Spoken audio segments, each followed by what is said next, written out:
Hello, Trinity Channel viewers, and all that is watching on the satellite and Facebook and YouTube as well. Thank you guys for tuning in. And today we have another great show on the Truth and Lies. I am the host of this show, The Truth and Lies, and my name is Eddie Youssef.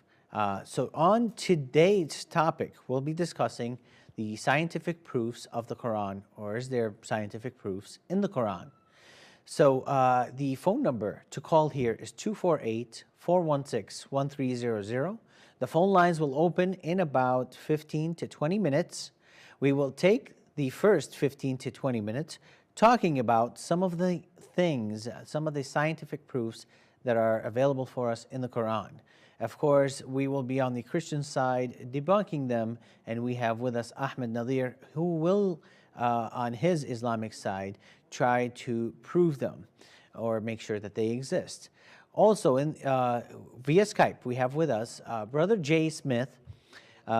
Each one of them, Nadir Ahmed and Jay Smith, will give us about 30 seconds to 1 minute a biography of themselves to tell us a little bit more about what they do and their ministry. Brother Jay, welcome to the show. Thanks, Eddie. It's good to be here. Good to be here. Go ahead and give us about a minute and tell us more about yourself and what you do. Great. Well, I have been working in Islam about maybe 37 years. I have been as an apologist and a polemicist for the last 25.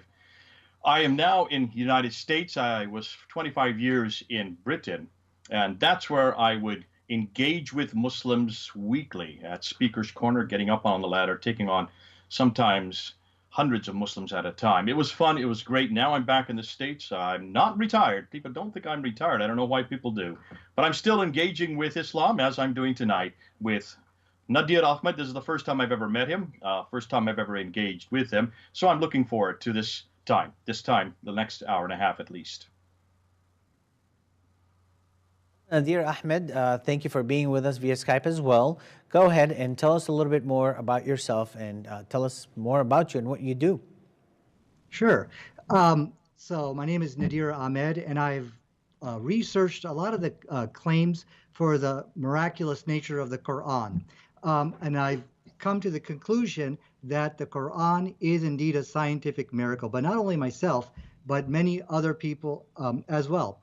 I've also looked at a lot of the claims for the alleged scientific errors of the Quran, and I've researched them, and I found them to be flawed at best. And so what I can confidently tell you tonight is that the Quran is a book which has no scientific errors, and there's many statements in there which scientists have just found out recently, but yet they were mentioned in the Quran 1,400 years ago. So that's what I've been researching. I've also had many debates and discussions. You can Google my name just to find them on YouTube. And this is the first time I'm meeting Jay Smith, so it's a pleasure meeting you, and I'm sure we'll have a very good, fruitful discussion tonight.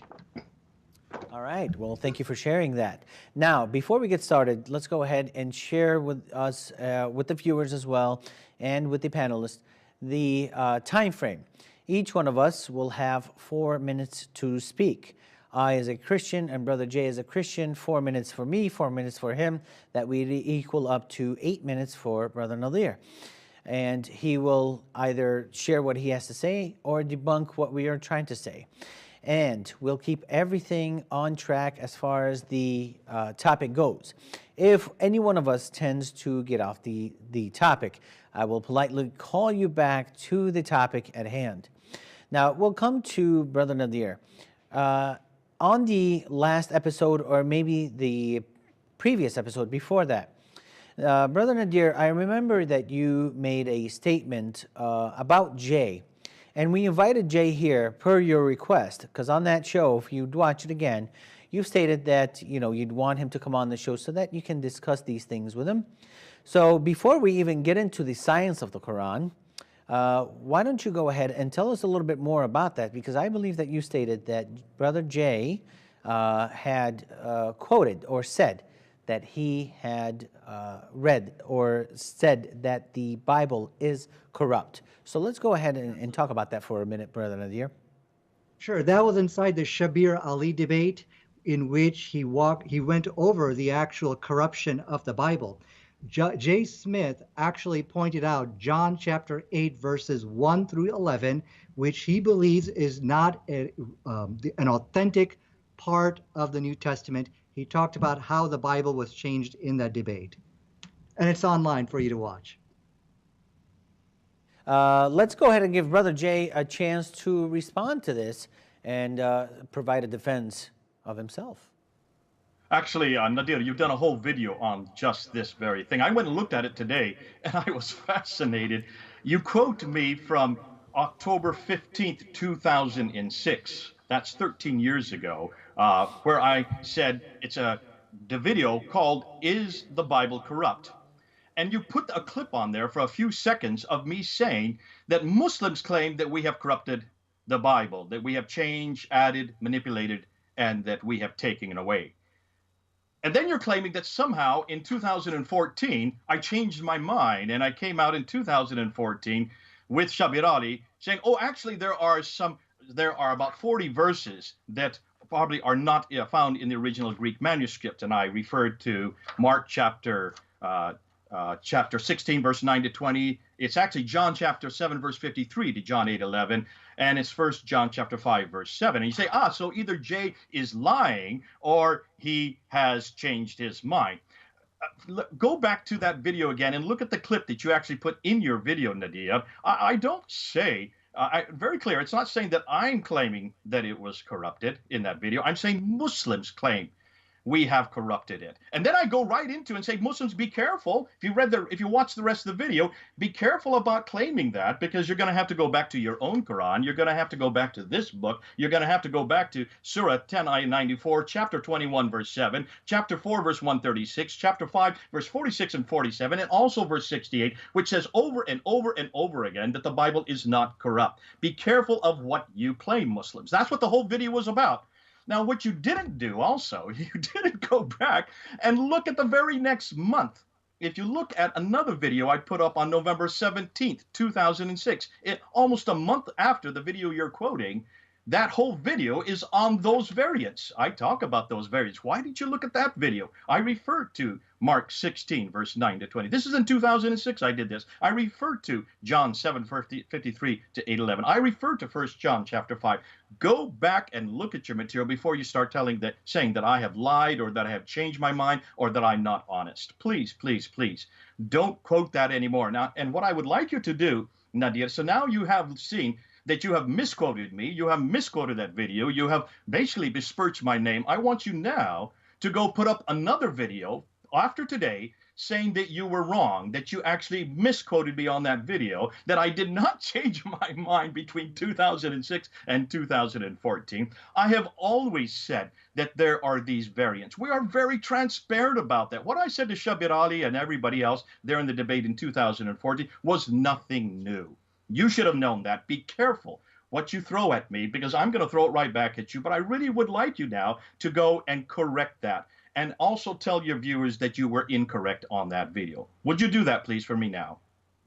No, absolutely not. I think I was right. I think what you're doing is you're playing with words here. You said John chapter 8, or the whole story of the woman caught in the act of adultery. This is not an authentic part of the New Testament. Do you agree with that?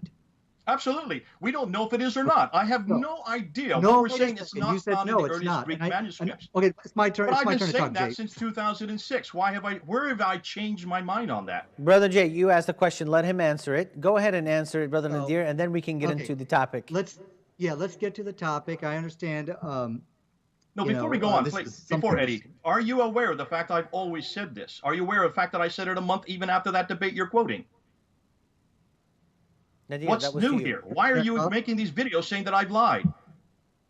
Okay, first of all, be careful I never said what you say about me in public. If you're gonna say it, for heaven's sakes, quote the video correctly. Hold on, Jay. So let him respond. You can't do it now, but maybe let next him respond, tomorrow or Brother Jay. next week, please go back and look at that debate. Certainly, I'm not sorry, that video, and see what I'm saying there. I'm being very clear that Muslims need to be careful about stipulating that our Bible is corrupted. If they don't first go and look at their own Quran, be careful to do that, because you need to look at your Quran and see if your Quran allows you to say that. All right, Okay, Jay, sure, sure. let him Okay. respond and give him a couple of minutes. Go ahead, Brother Nadir, take a couple of minutes in response to what Jay said, and then we'll get into the topic because we're getting off topic.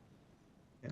Yeah. Okay. So, see, Jay, when you say that the story of the woman caught in the act of adultery, which I believe is John chapter 8, verses 1 through 11, you say this is some kind of interpolation or some kind of fabrication. It's really not a part of the original New Testament. Now, you got millions of people who, or billions of people probably, who believe in this. So, this is clearly an addition which you are admitting into the New Testament. So we call that corruption. You might call it something different, but we call it corruption. So now you made the claim that the Quran teaches that the Bible is uncorrupt and a pristine document. So let's do this.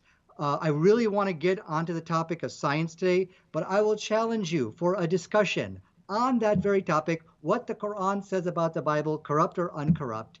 Maybe we could do that on the ABN show later. And let's together, you and I, look at the video, and you're going to see, first of all, I never called you a liar. I never said you're deceiving people, but you did change your opinion. Because when you started debating in the 1999s, I never heard you say that. I never heard you say, oh, by the way, this part of the New Testament, no, it's not from God, or it's just a fabrication.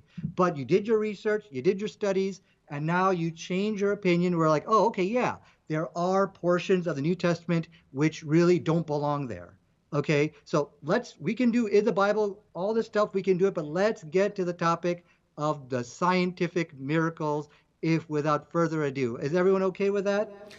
Yes, yes. We are completely fine with that. We'll give Brother Jay a chance to respond to this on some later episodes, because if you're going to claim something about another person, here he is in person, or via Skype in this case, and he's trying to respond to what you have said. So he's only trying to defend himself. After all, this is a man's reputation. I'm sure, Brother Nadir, that you would do the same. With that said, let's get into the topic at hand, the science of the Quran. Now, Muslims claim to us over and over again that there is a lot of scientific proof in the Quran. I, as a Christian who reads Arabic, and Arabic is my native tongue, have not seen this yet. So let's go ahead and discuss it, starting off with the two C's that do not mix. So I had a Muslim friend, and right at first, this Muslim friend was telling me that there is this beautiful miracle of the Quran where the two seas do not mix. That is, the saltwater sea and the freshwater sea do not mix. And he was quoting the Quran, chapter 55, verses 19 through 22, which reads, "He has let loose the two seas converging together with a barrier between them. They do not break through. Then, which of the favors of your Lord will you deny? Out of them comes pearls and corals." So, we have a couple of implications here that these two seas do not mix together, and pearls and corals come from that. Now I find a couple of mistakes in that, if not more. In 2553, it implies the same thing of the Quran. So there are mistakes, like I've said already here. So in verse 20, we read that between them is a barrier that do not break through. That is not what is saying in the Arabic language. I said that I speak Arabic and I read and write it. That is not what is saying in the Arabic language. This means that the salt water and the fresh water, they do not mix, is what verse 20 is saying. However, that word in Arabic is barzakh, and barzakh means a land barrier and not sea barrier. That means there's a land between them. But if we take a look at this phenomena, which I'll tell you exactly where it's at, the two waters supposedly do not mix. But from what we know scientifically, it is only a current that goes through, and it will eventually mix later. So, if in case you're wondering if my word or my definition of the word barzakh, which means land barrier, is not true, Tafsir Ibn Kathir zeroes in on this. And he says about the verse that we just discussed, he prevents them from meeting by placing as land as barrier. So Tafsir Ibn Kathir says the land is a barrier. And he put that between them. That is, Allah put that between them. And that verse is also saying that there are two seas there. Well, really, it's not two seas. There's only one sea. And in it, there's fresh water and salt water that is not mixing. So one is salty and one is fresh, that is not mixing in one sea. But the Quran says that there are two seas. So there's fallacy number two. The third one is these two, as I've said earlier, will eventually mix together. Salt water does eventually mix together with the fresh water. And if you wanted to know where this is at, this is called the Strait of Gibraltar, and it's located the southeast southern coast of Spain and the northern coast of Morocco. And if you wanted to see this phenomenon, it's quite beautiful. Last, this is, in my opinion, not a miracle, because this was common knowledge throughout the land. Muhammad was simply stating what God had told him here, and what God had told him is, hey, there are these two seas that do not mix. So God, who built the sea, who made the sea, doesn't know that there's only one sea that is not mixing together, does know that the fresh water and salt water eventually mix together, but he's saying it doesn't. And this is something that is not, that has not been known before. So if Muhammad had claimed that this was something new, then we might say, okay, we believe it. This is a topic that we've never heard of before. Therefore, he's the one who discovered it, and there's some sort of phenomena in this. Lastly, because my time is running low, the corals and the pearls. I don't know about the pearls, but corals need salt water to grow. But God is saying, Allah is saying that pearls and corals grow in this sea. So there are about 4 mistakes in this alone. So we'll go to Brother Jay next to talk about this for about 4 minutes, and then we'll give it to Nadir. Or Nadir, would you like us to go to you? I see you pointing at the screen. All right, Brother Nadir, you'll take the next 4 minutes, and then we'll go to Jay for this. Go ahead. Right. So we're supposed to be having equal time here. So okay, good. So let me see if I got your 4 alleged errors. The first one is you're saying that it's mixing and salt water and fresh water is mixing. The second one, you're saying that the barzakh is talking about a barrier, and then you're saying that something about coral only grows in salt water or something like that. Do I understand you correctly? Did I miss anything?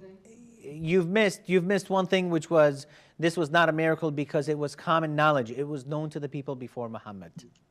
Okay, not a miracle. Okay, so let me go ahead. You said you speak Arabic, and I know you do. Actually, you can speak a lot. You can speak Arabic a lot better than I can. But if you actually read the verse, chapter 55, verse 20, you know in the Arabic language the word for mixing is yakhtalit, something like that. But this word is yanbaghi. Now, this is from the word bagha, and what that means is transgression. Now, if you were to take that root verb and just paste it into Google, Google Images, you're not going to find anything to do with mixing. Rather, you're probably going to find some bad images coming up, because baghi also refers to sexual immorality, just basically a really bad transgression. So the whole argument about mixing is defeated right there, because you speak Arabic, so you should be able to read this and see the word la yanbaghiyan, which is referring to transgress, not mixing. The whole thing about coral, this verse says nothing about salt water and fresh water. It simply says that there are 2 seas. So not only does it say nothing about mixing, but the verse just says there are just 2 seas and there's a barrier between them. Whether this is a miracle or not, I'm not actually presenting this as my evidence for the miraculous nature of the Quran. So I'm just going to let that go. We have other evidences which I feel are a lot more stronger, although there is a good point on that. Not mixing, 2 seas, and you said that there's only 1 sea. Well, that's your interpretation. You're saying that you see, the topic of tonight is what the Quran, can we find something in the Quran which disagrees with established modern science? And that you will never find in the Quran. This book, I have a Quran right over here. You will never find a scientific error, but there are definitely conflicts and contradictions with your own thinking when you define, I think there's just only 1 sea out there. Yep. Well, yeah, sure, the Quran's going to contradict that.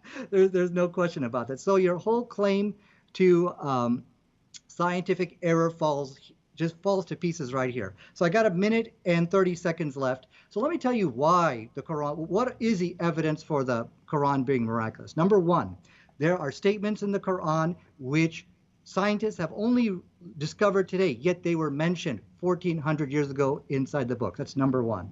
Number two, there are no scientific errors in the Quran, and that is something which is astonishing, because there might be, I don't know, dozens, if not hundreds of statements in the Quran which talk about geology to oceanography to all different branches of science to biology, yet not a single verse disagrees with modern science. And that is a miracle, because you'd expect to find hundreds. All the other books have scientific errors, yet the Quran. And the third miraculous nature of the Quran is that the Quran corrects the scientific errors of the Bible. And it is astonishing. For example, both the Bible and the Quran, they talk about something as small as a mustard seed. That's in the Bible, that's in the New Testament. You'll also find that in the inside the Quran. It looks like one is copying from the other. But science has been able to answer that and with an emphatic no, because the Bible says that the mustard seed is the smallest seed, but you will not find that in the Quran. All right, so, Nadir, your time is up, and what we're trying to do is stay on topic. We're not trying to go to the Bible. We're talking about the scientific miracles of the Quran.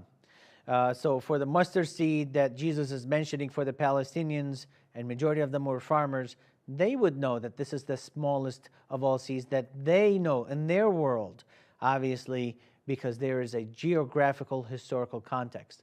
But let's try to stick with the topic, please, Brother Nadir. With that said, let's go ahead and give it to Brother Jay in response to what he said, or you'd like to bring some of the scientific Quranic errors yourself. Brother Jay, go ahead. Yeah, it's been terrific. Thanks very much. It's great. This is the first time I've ever had a discussion or a debate on this very topic, looking at the scientific proofs in the Quran. To find out more of what Nadir was coming from, I went and looked at his video today. He goes, if you look on his video from 2008, and I would encourage all of you to do it, he looks at 8 different scientific proofs in the Quran that shows that the Quran must be from God, because every one of these 8, nobody could have known about them before the 7th century. Absolutely nobody. He went over and he just stressed that point so much. And this is proof that Muhammad could not have known this. Therefore, only God could have given him this. And that's why this book is from God, he says. Now, what I like to do is just go right through every one of those 8. This is the first time I've seen it. I've only had today to look at it, but I can see so many problems because these are the same things we used to get at Speaker's Corner. Let's start with the first one in chapter 16, verse 68, Surah 16, verse 68, and he talks about bees, that the feminine form nahla in Arabic is used, and because it's feminine form, therefore Muhammad, we now know that the working bees are all the working bees are feminine. Really, the male bees are rather useless. They don't do much at all. And so how could Muhammad have known the sex of the bees to have known this? Well, the answer is very simple. And Eddie, you can help me out on this, because if you take a look at the word nahla, it is always feminine. It has always been feminine. When you're talking about bees, you can only use feminine.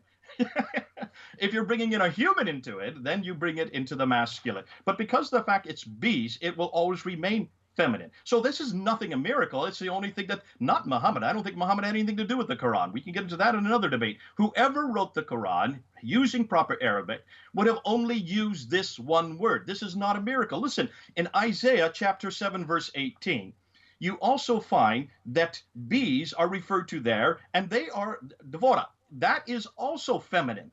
So Isaiah, writing in 800 BC, that's a good 1,500 years before Muhammad, Muhammad had nothing to do. Before the writers of the Quran also used the feminine. Is that a miracle? No, it's because that's the only word that was available to a Hebrew writer at that time. Aristotle in 350, you went and you just poo-pooed Aristotle. You didn't say much to say about it. I don't go to Aristotle. I'd rather go to the Bible. But be careful, neither the Bible nor the writers of the Quran created a miracle here, because they only had one word available to them, the feminine form. That does not mean that all bees are feminine. All the worker bees are feminine. It's just the word that was available to him. Let's go on to Surah 89, Ayah 7, where you then talk about this city called Iram, and that there is no reference to the city until the Ebla tablets were discovered in 1978. There was a National Geographic article, and that was your source for that, a National Geographic article, page 736. Now, my response to that is, what did the National Geographic article say that Ebla referred to? Because it was only that it was fascinating to me that when I went back to the National Geographic article and I looked at it, they were just claiming that this word Iram is found in the Quran. That's all they're claiming. They don't even know what Iram is. It could be a people. It could be a place. It's fascinating that the verse before it, in verse 6, talks about Ad, and the verse after it, in verse 9, talks about Thamud. So it's actually referring to Ad, Iram, and Thamud. Well, take a look where Ad, Iram, and Thamud are. Look where Ad and Thamud are. They're 600 miles further north than wherever Muhammad would have lived. So this is actually a much more, if you want Brother to talk Jay, about your time is coming to an Iram end. is, I would ask you another question. I'm sorry, your time is coming to an end. We're trying to stay fair on the time here. So I'll take it from here, and then we'll go to Brother Nadir. Now, what Brother Jay was just mentioning, and by the way, let's open up the phone lines. The phone number is 248-416-1300. We'd like to take your questions, and if there are any Muslims that would love to challenge us on what we're saying, or any Christians that would love to challenge Nadir on what he's saying, please go ahead and give us a call, and let's see how we can answer it or help you out in any way. So if you have any comments, objections, any questions, go ahead and call us. So about the bees, Brother Nadir, what Brother Jay was just reading is in chapter 16, verses 68 through 69. And he's right about the feminine saying as bees. Not only is it bees known in the feminine, excuse me, but also the namla, which is an ant. We don't call it namil. Namil is a plural. Namla is for the female way of saying an ant. And that's how the Quran mentions it as well. So the fact that this is a female is not a miracle at all. It was only based on the Arabic language and how it's written. Now, but there's a problem that Brother Jay may have overlooked, or maybe he did it on purpose, is that in verse 68 and 69, God, Allah, is telling the bee, eat, kuli is the word, from all the fruits, and follow that which comes, the ways of your Lord, that which comes down for you. So God, Allah here, is telling the bee to eat from the fruits. Well, really, the bee doesn't eat and fill his belly from the fruit. That's a scientific error, or that's an error that Allah has made. But this is the same Allah who made the bees. Sahih al-Bukhari is recorded as well in talking about this. Muhammad loved honey, all right? And so he used to eat it a lot. So in Sahih al-Bukhari, there was a person who came to him and said that I'm sick. I have a disease. Can you please cure me by telling me about something about the honey here? And this Muhammad says, go ahead and eat some honey. So he went and ate some honey, and he came back. And when he came back, he said, hey, my stomach still hurts. Muhammad tells him again, go and eat some honey, because honey is supposed to be good for you. That's one of the miracles of Allah or of Muhammad. It is good for you, but it doesn't cure, in this case, in Sahih al-Bukhari. And then he came back again and he said, hey, I ate some more honey and my stomach still is not cured. Muhammad says, your stomach is lying. And after he said, your stomach is lying, this person out of fear said, you know what? My stomach is now cured. Thank you for telling me the honey. He recovered. Thank you for telling me about the honey. And he recovered. This is Sahih al-Bukhari, 57:15. All right. Another one, which is Allah claiming that bees eat from the fruit that I mentioned earlier, when in fact they don't eat from the fruit, they eat nectars. They eat from the nectars, or they take from the nectars, they collect it, and from the nectar of the flower, and they spit it out into their hives. They actually vomited it out. So Allah made a mistake with this, and by saying go ahead and eat from the fruit, when in actuality they have nothing to do with fruit. They're just going and collecting nectars. And if we have any calls, which I believe we have a call now, if we have any calls, I will pause either one of us is talking, or all three, any of the three of us is talking. So we have a call now, and it's from Brother Alex. Alex, who is your question for, if you have one, or if you have a comment or objection, go for it. Oh, hi. A question for Nadir. Can you hear me? Can you please speak louder? Hi, my question is for Nadir. Can you hear me? Yes, we can hear you. Go ahead. What's your question, brother? Okay. So, question is for Nadir. It's Surah 27, the ant, verse 18. It says here, then ants are speaking. Now, he said, "O ants, enter your houses, that the Solomon and his host may not crush you while they don't know." So, could you please explain me in that situation that what's going on here when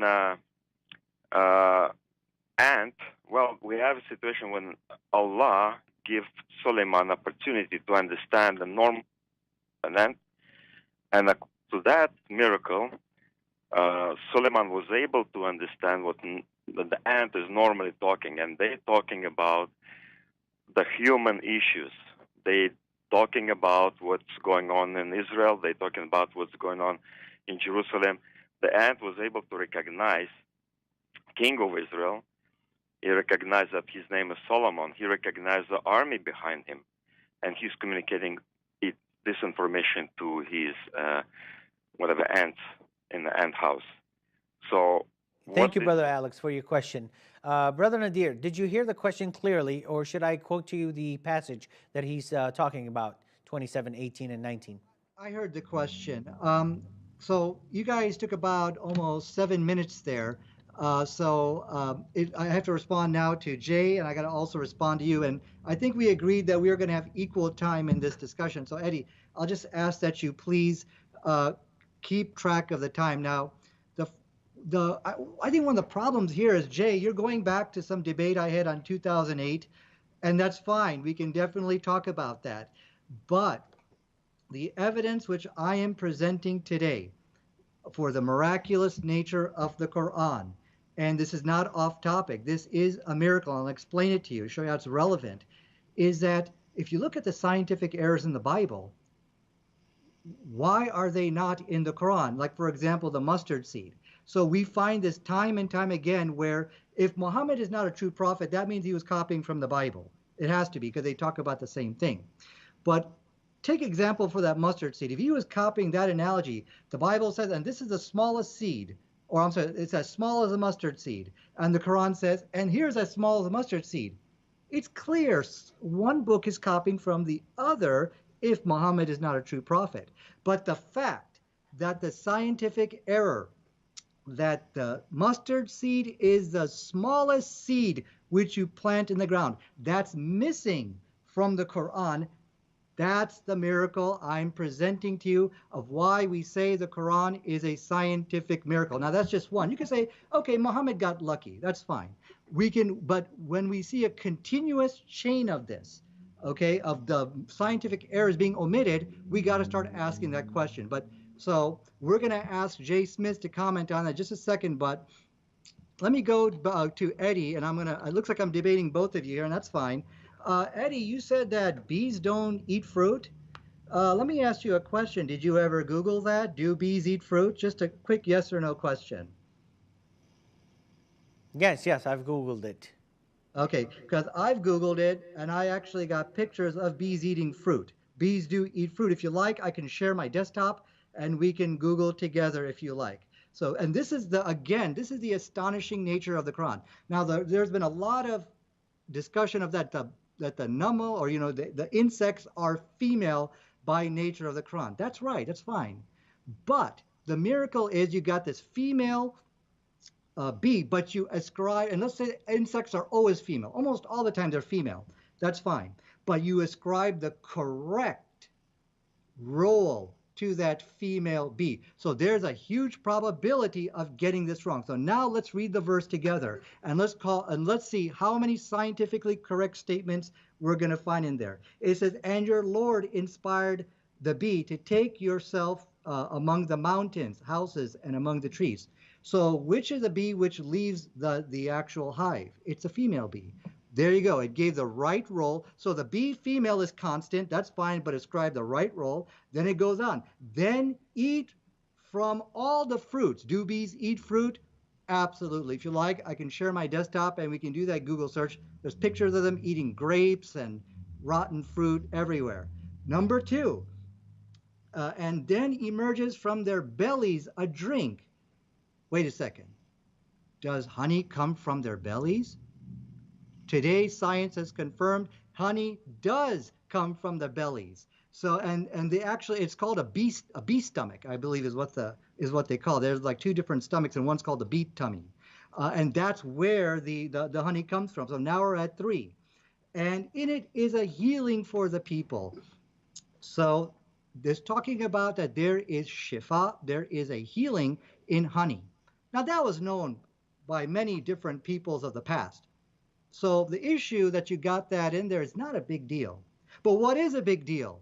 You just made 4 statements. Every single one of them is scientifically correct, and that's not possible. Because if you're guessing at this, you're going to get it wrong. Okay, Brother Nadir, right. we have a call. I'm going to give you 3 more minutes. I've been keeping time. 3 more minutes is your time to go after this call. I think this is a call from Marwan. Marwan, who is your question to? Or if you have a comment or objection, please keep it to about 30 seconds. Go ahead. Good evening. My question for 3 of you.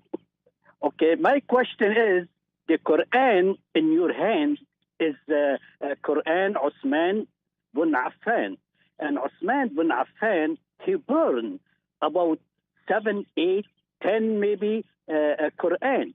And there is a Quran for Ali bin Abi Talib. There's a Quran for Aisha. There's a Quran, couple Quran. So what kind of Quran you're talking about? And thank you very much. Sure. Brother Nadir, I'll let you go first. Take about a minute answering that, and then Jay would answer that, and then I would answer that for about 1 minute. Then we'll get back to you for the rest of your 3 minutes, for the rest of your time. Yeah, this is all off topic about how many, if there's other versions of the Quran. Let's stick to the Quran and science. I appreciate the call, but we can debate that later. Now, I believe I only had 3 minutes. Well, I'm counting. You guys had over 7 minutes. So that's why I'm saying, Eddie, you got to keep time so we can have this a fair discussion. I still got 8 minutes. So as a matter of fact, I'm giving you 9 minutes, Nadir. I'm giving you 9 minutes in total, brother.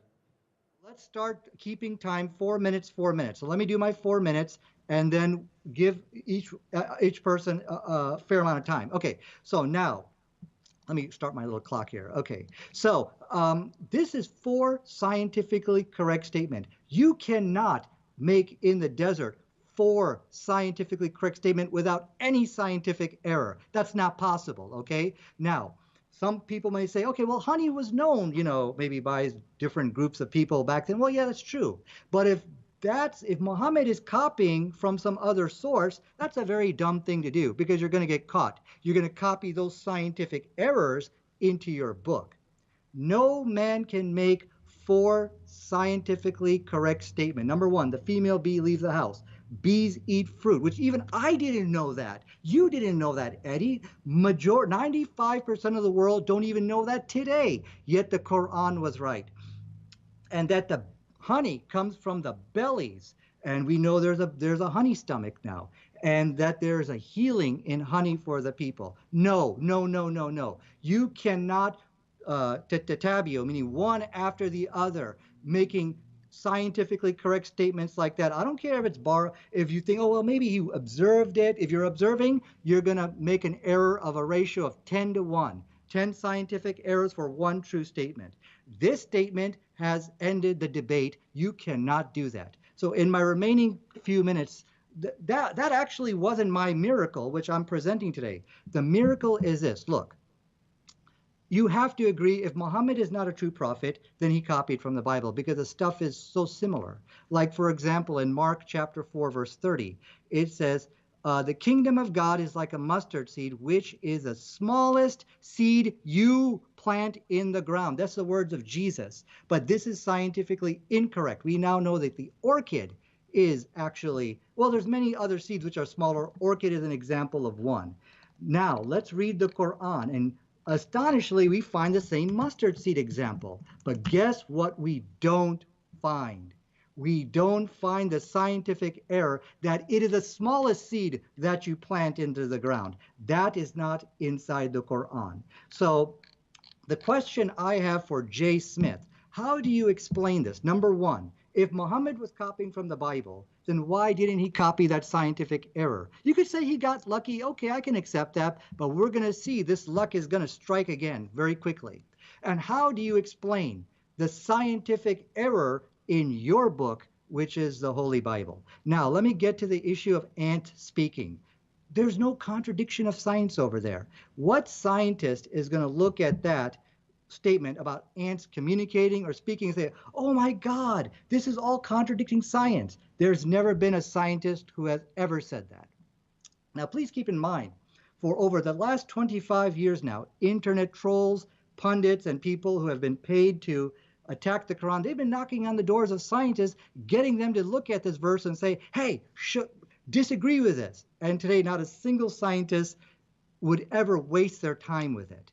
So the whole thing about your stomach lying, that's a very, very good lesson here. Because science today also tells us that there is something called the placebo effect. The body can heal itself. It's about 20% of what they estimate that if people just believe in something and they allow their body to heal themselves, you have 20% of people actually do that. There's a lot of good TED Talks on this exact topic. So what Prophet Muhammad sallallahu alaihi wasallam said here was priceless, and it is advice everybody should follow today. So there's my 4 minutes. My question for Jay Smith: how do you explain the scientific error in your book and it's not in the Quran? Well, again, we'd like to stay on topic. We're not talking about the Bible. We are talking about the scientific errors of the Quran. I did tell you that this was, and you read it, in the book of Mark, where Jesus is saying, to you, this is the smallest seed, to you, you know, and they're Palestinians. All they know, the majority of them are farmers, all they know is that their smallest seed in their world is a mustard seed. Okay, so there's a geographical, historical context that you're not applying. But Brother Jay, go ahead and take it from here. You got 4 minutes. I think it's fascinating that Nadir did not want to answer the caller's question. It would have been great to see how he would have struggled on that one. You can see how he wants to answer what he wants it, and he wants to throw it back to the Bible, which is fascinating. You just answered it. This is a metaphor. We've always known the mustard seed is a metaphor because Christ always used language that the people could understand in his day. And he's talking about the kingdom of God, which starts as small as the mustard seed. For you people, that's the smallest seed you have, and then grows from there. Look at the metaphor he's using, and don't try to take it literalistically to incorporate every seed in the world. But notice he didn't want to go back to that question. Why is it that Uthman did burn those manuscripts? I would love to do a debate with Nadir on that. Well, wait till we get and find out that not only were they burned, have you seen what happened in 1924? How the Quran that we have today, this Quran, was only created in 1924, and all the ones that disagreed with it were taken out into a boat and sunk into the Nile. Now, he won't want to answer that one either. But let's get back to the scientific proofs, because I love to see. I'm going to continue right through his paper on what he did right. You can see he doesn't want to talk about this now. He said that's in 2008. Yet he's quoting me from 2006 in the video where he besmirches my name. So I'm going to continue back with these quotes. Evidently, he wants to throw these away now. He doesn't want to throw what he was saying in 2008. He wants to just talk about the mustard seed in the Bible. Interestingly, how he answered your water barriers in chapter 55, verses 19 to 20. What's fascinating is even if he wanted to say that there was no land, let's just say, Eddie, that there was no land between it. Let's just say that this is. When you go to an estuary, you will see this observable with your human eye. Anytime there has been a heavy rain and there is fresh water coming out of a river, like you have in London after a big storm, you go to the estuary there that goes into the English Channel, and you will see a line there. You will see where the dirty water of the storm is now coming and approaching the seawater. And you can see the barrier. It is observable. Anybody living near an estuary would observe that. That is not a miracle. I'm sorry, Nadir. Don't call that a miracle. That's observable. This idea that nobody can transgress that barrier. Well, what about the fishing boats that go out the very next morning? They're transgressing it all the time. Every estuary has fishing boats. Then he got into the whole notion of the dark ocean. Well, before that, and you notice he hasn't responded to me about this Iram in Surah 89, Ayah 7. I'd like him to come back and show me why is it that he's only going on a National Geographic article of 1978 to prove the Bible is now a miracle, when the National Geographic article is just quoting the Quran. I'd love to hear how he's going to answer that. Now let's go back to dark ocean. In chapter 24, verse 40, Nadir comes up this notion that when you go down below 1,000 meters, there is no light down there, and there's no way that anybody could have known that. No way that anybody could have seen that. How did Muhammad know that it's pitch black at the bottom of the ocean?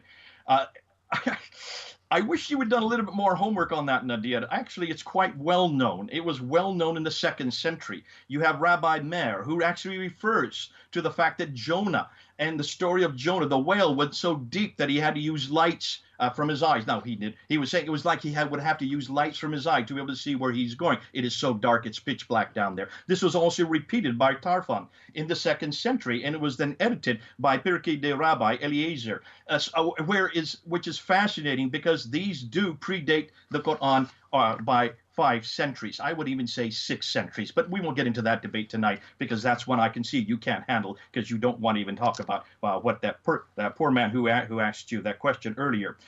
So I want you to answer that. Do you really believe that the Quran is the first one to find that to delineate that there was absolutely pitch black at the bottom of the ocean when you have these references that predate it by 5 centuries?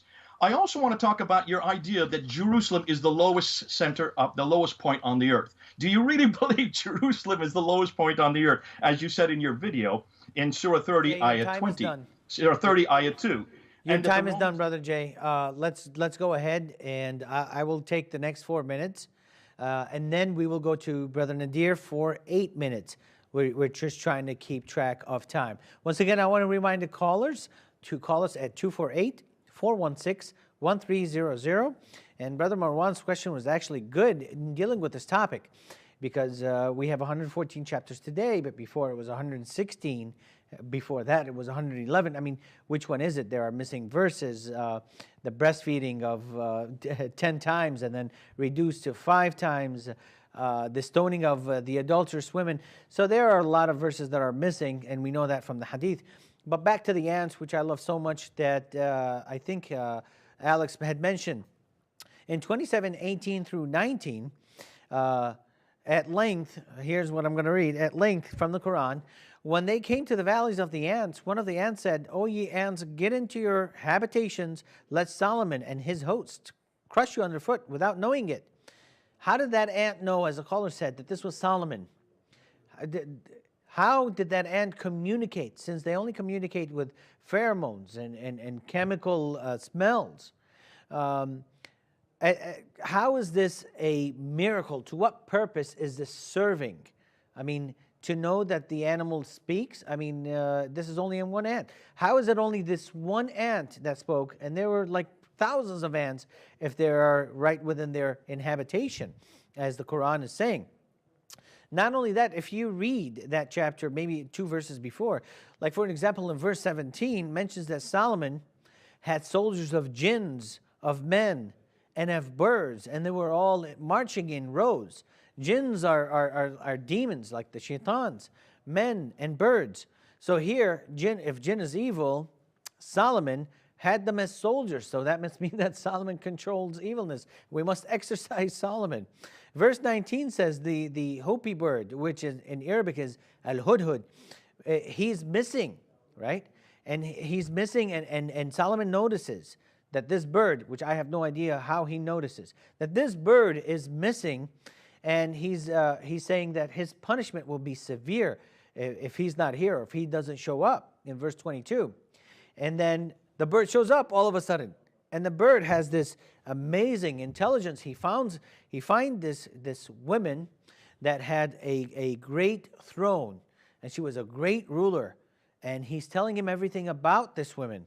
And even if we read the tafsirs about this, it's really quite funny how all this is coming together. But from the ants to the hudhud, to the bird who's speaking, not only is he speaking, he's giving out an opinion about this woman and her throne. I have no idea how he knew that. And we know scientifically do not operate like that. They speak through pheromones and, like I said, chemical smells. How did this all take place, Brother Nadir? I want to understand, and scientifically. And not only that, after you're done explaining it, if you could, how is this important to us? For us as non-believers, for us to believe in God, how is this supposed to help us believe in God and in the last prophet? I'll give that to you. You have 8 minutes. Yeah, thank you. But if we could, Brother Eddie, we should just do 4 minutes each person because I wanted to make sure I respond to Jay. So Jay is pointing out that I'm running away from a lot of topics. That's absolutely true. I don't want to talk about Uthman burning manuscripts. Let's debate that in the next discussion. I don't want to talk about my debate back in 2008. I mean, this is all good stuff. We can talk about it. The thing about the deep, dark sea, that someone actually said that in the bottom of the sea there is no light. I don't know of any reference for that, but these are all good topics. But the topic, I mean, really what we need to be discussing is you need to show how Prophet Muhammad was able to make 4 scientifically correct statements back to back to back. There should be a scientific error ratio of 10 to 1 at least. If you're doing scientific work, if it's research, if you're copying from somebody, there's got to be a 10 to 1 ratio there. The issue here tonight is, oh, look, the Quran got that there's a healing in honey that's scientifically correct. That's not the issue here. The issue is, how did you get it scientifically correct without making scientific errors? If you say Muhammad copied from other sources, in those other sources, it'll say stuff like, honey is good for you, there's a healing in it, and it will enter your lungs, which is a scientific error.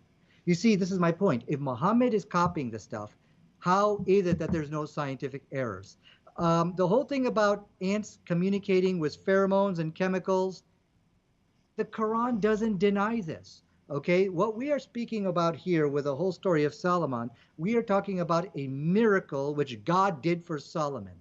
All right, and the basic rule of a miracle is you don't apply scientific principles to the miracles which God does.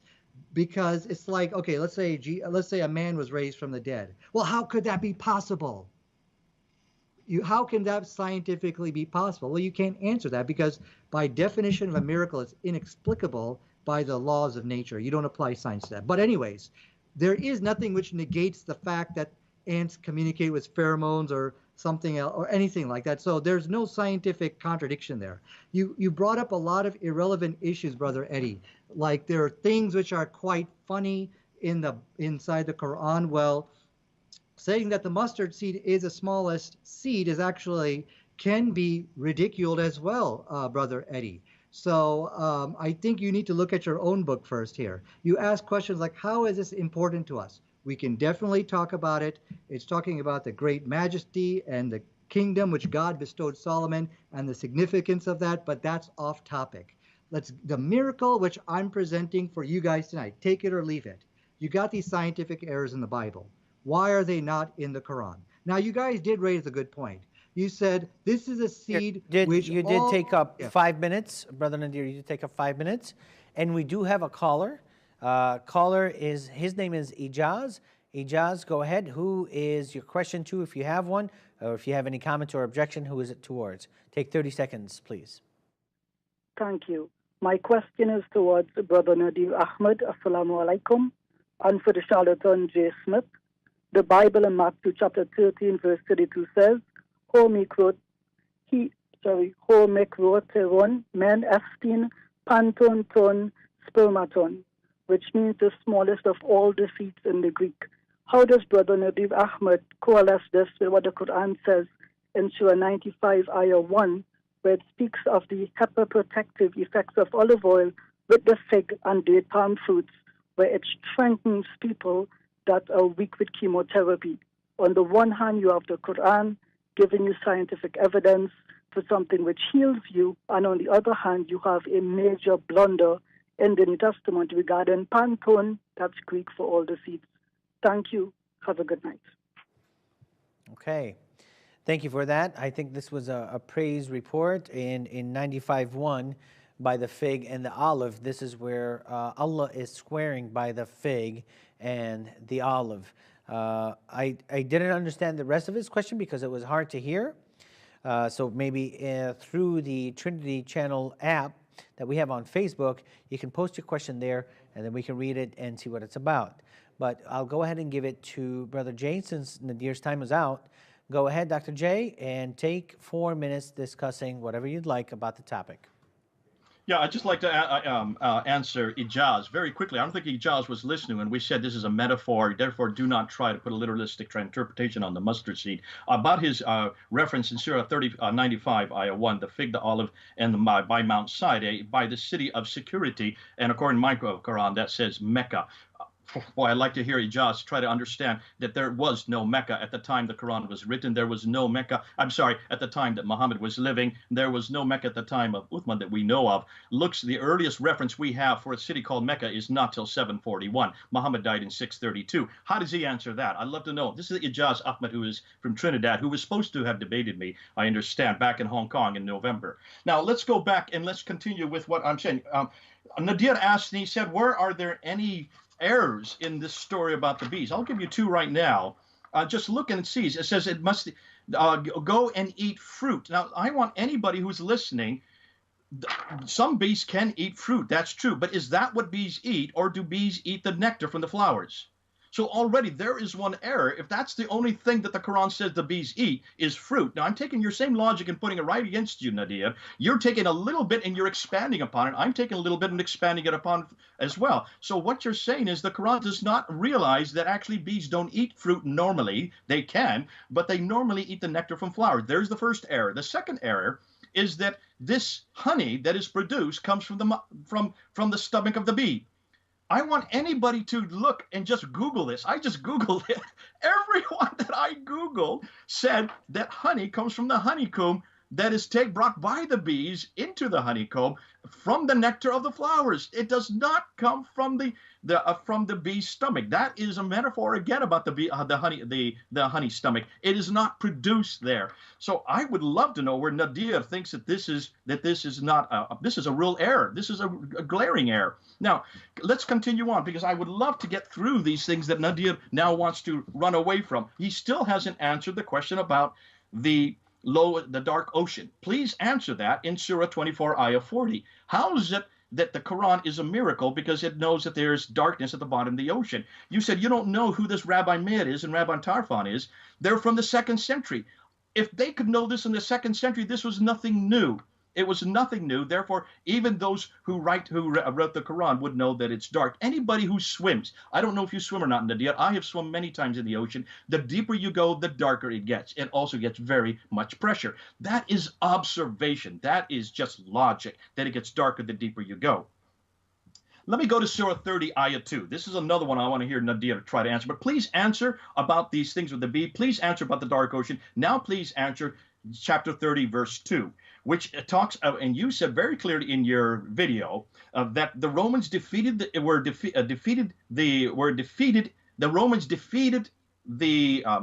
Romans were defeated in Jerusalem, I think around 630 is what you're saying, and that was the lowest place, according to Surah 30, Ayah 2, where they were defeated was the lowest place. And you said, the Quran is a miracle again, and you made a big thing about it on your video.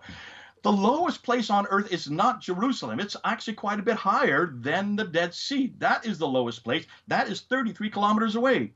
Get your topography right. In fact, in the Quran at chapter 30, verse 2, it doesn't say lowest. You wanted to change the Arabic to make it say lowest. In every Quran I looked at this afternoon, it says the nearest land, not the lowest land, but the nearest land. And in parentheses, in every Quran that I looked at, it said Syria, Iraq, and Jordan. This has nothing to do with Jerusalem. It has nothing to do with lowest. You've misinterpreted. You imposed what you want to find your miracle. And I would love to know why you're so desperate to find these miracles. Because there's nothing else you have to support this book. Back to you. Okay, thank you, Brother Jay. It is my turn to go next with another 4 minutes. I just want to remind the audience to call. Our phone lines are open, 248-416-1300. And mentioning that, we do have another call from either another Alex or the same Alex that had called earlier. Who's your question, comment, or objection to? Please take about 30 seconds to do that. Go ahead, Alex. Hi, it's Sam Alex. I want to clarify a question I asked before.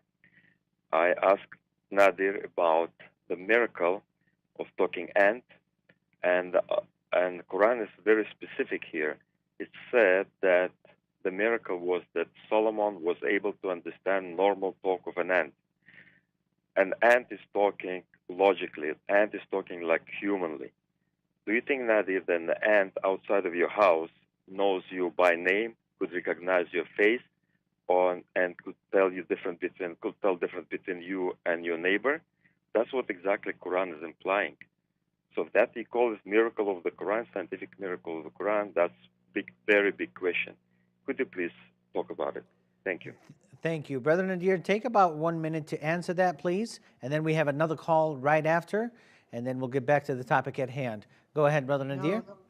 No. Listen, guys, you promised me 8 minutes. You cut me off after 3. Then you gave it to Jay to speak for another 4 minutes. Come on, guys. I told you. Hold on, Nadir. I told you, brother. Take 8 minutes. You were like, no, I don't want to. I'll take 4. I mean, it's recorded. You can go back and watch it. Okay. When I give you 8 minutes, you say, give me 4, and then you accuse me of not being fair. Let's do this correctly. Answer Alex, and then we have another call. Okay, well, let me take my missing 4 minutes, and then we can go 4 minutes, 4 minutes. Okay? Sure, but these callers, when they do call, they're calling from long distance. Okay. They can't So wait he's that already long. been answered. This is a miracle which God did for Solomon, and we do not apply science to miracles. So God did many miracles, and for Solomon to be able to understand ants, God can do all kinds of miracles, so I hope he can understand that. Once again, we don't see any contradiction of science. If we look at what scientists, what they would object to, they would not object to this because they would basically walk away from this. I go, okay, we see something of the metaphysical world, something supernatural. They'll just walk away from that. There's nothing there which contradicts modern science. Now, can I address Jay now? One more call that's on hold. This is from Joe. Joe, who's your question to, comment, or objection? And please take 30 seconds to do that. Go ahead. Regarding Surah 16. Can you please speak louder? We can barely hear you. Yeah, Surah 16, Ayah 66. And it says that indeed for you is a grazing livestock is a lesson. We give you drink from what is in their bellies. That is wrong because we do not drink anything from what comes in their bellies. We drink from what comes from their breasts. Milk is formed in their breasts, not in the belly. If we tear them apart, we will not find anything in their bellies. And then it says, between excretion and blood, pure milk, palatable to drinkers. That is also wrong. Excretion and blood does not bring milk. Would love Nadir to answer that, please. Thank you. Go ahead, Nadir. Take about 1 minute to answer that. I will go for 4 minutes. Then you will go for 8 whole minutes. We will make sure of that. But if I tell you let's go for 8 minutes, please don't say 4 minutes only, and then you accuse us of not being fair. Go ahead. Answer that for about a minute. Yeah, I've got a whole list of stuff I got to answer here. I've got it written down, so let me take a quick minute. This is, first of all, the milk.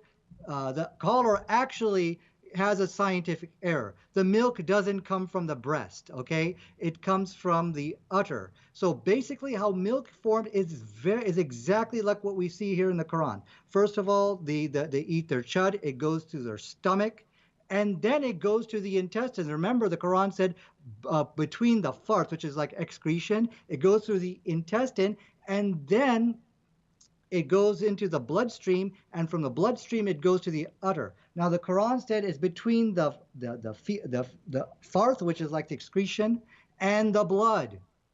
And we know that milk is nothing but secreted blood. So once again, the Quran is dropping hints. Hey, I know how this process works. So not only was it not a scientific error, milk doesn't come from the breast. It is as another astonishing hint here that this author of the Quran knows how milk is produced because it went through the intestines and into the blood, and the Quran said between the feces and the blood. There's a good Google video on this about milk is nothing but excreted blood. Now, how you can't look at this and say Muhammad could not have known any of this. He's dropping hints. Hey, I know how this thing works. Okay, thank you, Nadir, for answering that caller. We do have one more call so that we can finally get to the rest of the topic. This is John on the phone. Go ahead, John.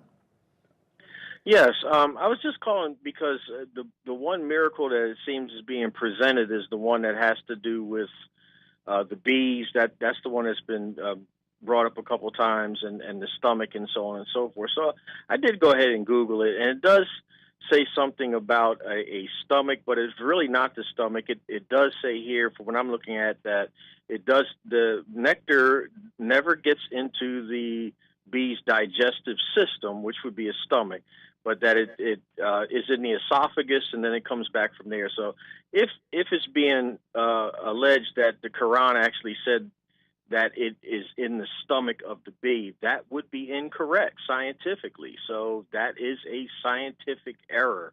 If the Quran is saying that it goes into the bee's stomach, there is no nectar that goes into the digestive system of the bee in order to make the honey. And I'm looking at it right now online. Anyone can do that. Right. Well, obviously, we'll need a lot more research than just one Google search. But thank you for doing that. I've looked into this deeply.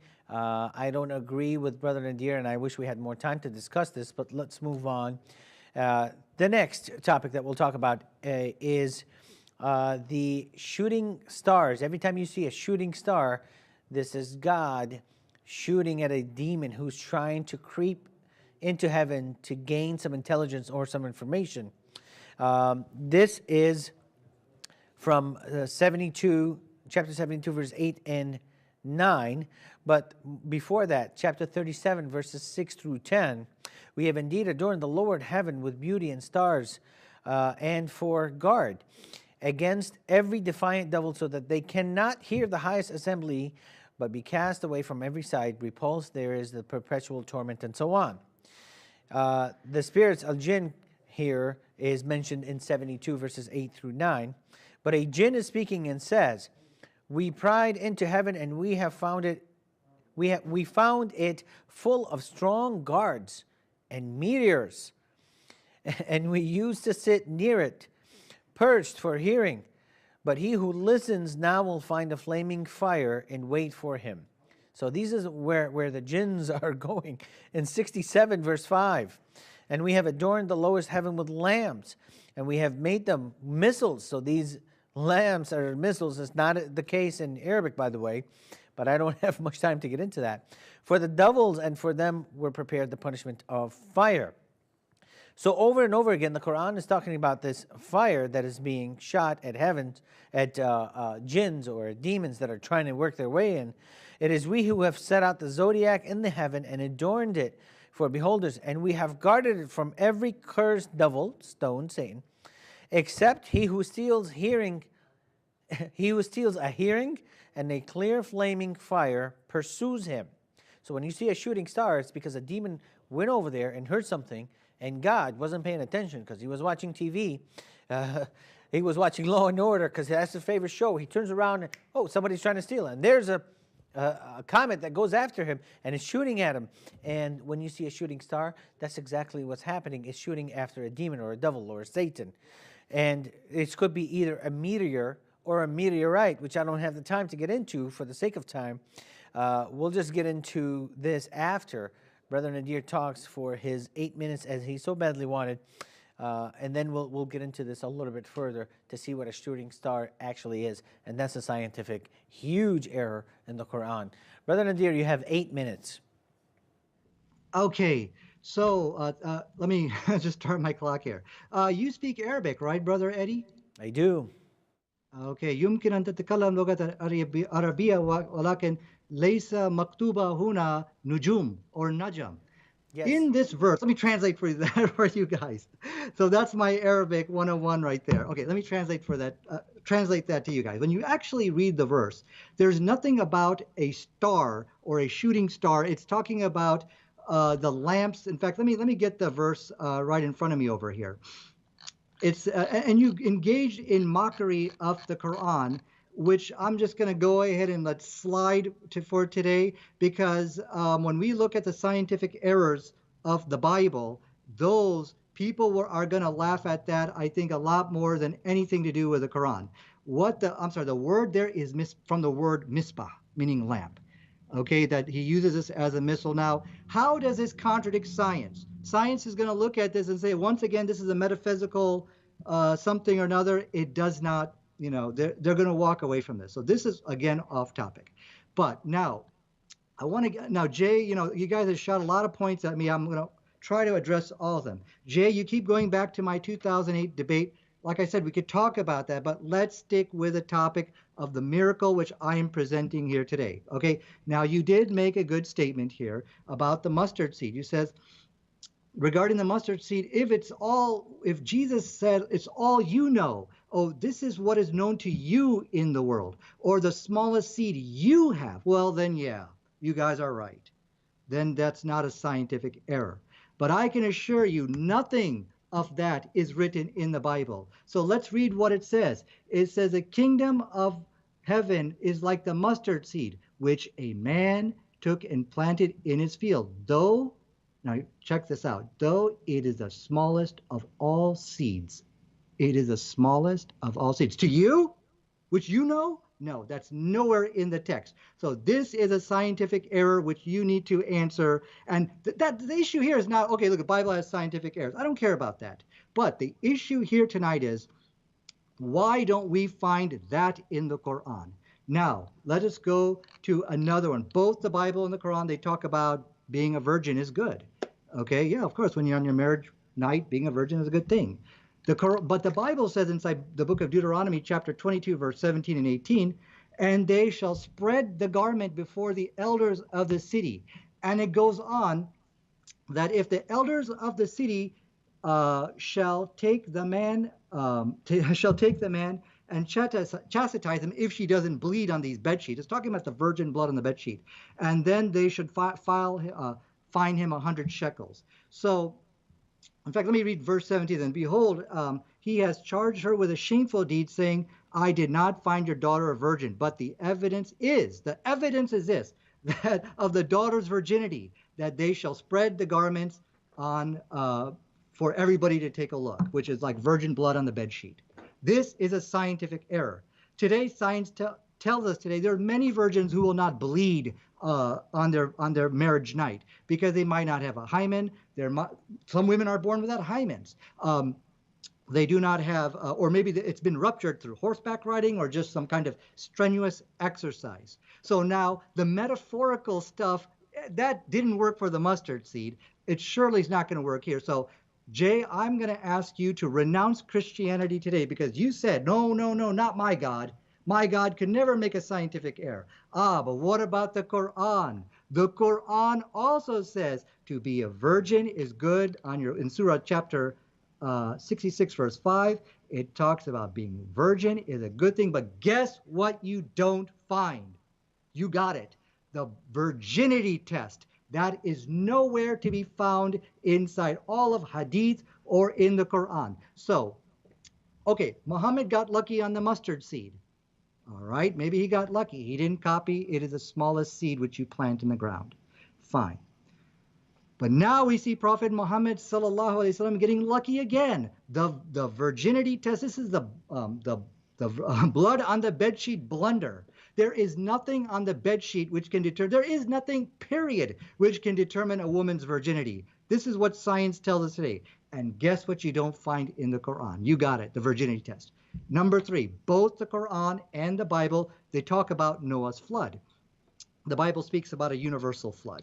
The Quran also speaks about a flood inside chapter 25, verse 37. But look what it says. Well, let me go back. Why is a universal flood contradict science? because there's millions of species of animals, more than millions of species of animals out there. We're still discovering them today. So could you imagine an ark so big that you fit all these millions of animals? And then there's always a task of reintroducing them into the wild again, which is another big task. Science says this is impossible, and actually this is actually a scientific error I learned in college. This is something which is unanimously tested by scientists as a blunder in the book. But now let's go to the Quran, chapter 25, verse 37. And the people of Noah, when they denied the messenger, we drowned them. Who? The whole world? No. The people of Noah. So here we see the Quran yet a third time correcting the scientific blunders of the Bible. So one thing I want to hear from Jay Smith, I would like to hear your opinion on this virgin blood on the bed sheet. Do you reject this as a scientific error? Take 20 seconds of my time, Jay, and explain it to me. Will you reject this virgin blood on the bed sheet blunder?